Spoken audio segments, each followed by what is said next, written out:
అందరికీ నమస్కారం అండి. Welcome to our channel ఎన్లైట్ way healthy life. ఎలాంటి మసాలాలు, ప్రెషర్ కుక్కర్, ఆయిల్స్ లేకుండా ఈరోజు మీకు ఒక హెల్దీ అండ్ సింపుల్ రెసిపీ చూపిస్తానండి. ఈ రెసిపీని 15 to 20 మినిట్స్లో మనం కుక్ చేసేసుకోవచ్చు. అదే హెల్దీ అండ్ టేస్టీ పుదీనా రైస్.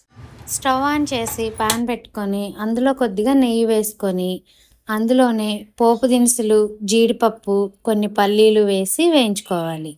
ఇందులోనే ఉల్లిపాయ ముక్కలు, పచ్చిమిర్చి ముక్కలు, కరివేపాకు కూడా వేసి వేయించాలి. పోపు దినుసులన్నీ వేయించుకునేలోపు శుభ్రంగా కడిగిన పుదీనా మిక్సీ జార్లో వేసుకొని గ్రైండ్ చేసుకొని పక్కన పెట్టాలి.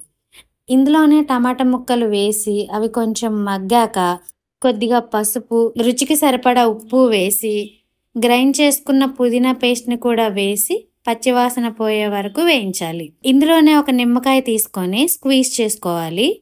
ఇప్పుడు ముందుగా కడిగుంచిన బియ్యం వేసి ఒక 2 మినిట్స్ వేయించి 1:2 రేషియోలో వాటర్ పోసుకొని మీడియం ఫ్లేమ్లో 10 to 15 మినిట్స్ కుక్ చేసుకుంటే హెల్దీ అండ్ టేస్టీ పుదీనా రైస్ రెడీ. థ్యాంక్ యూ అండి. Please subscribe my channel.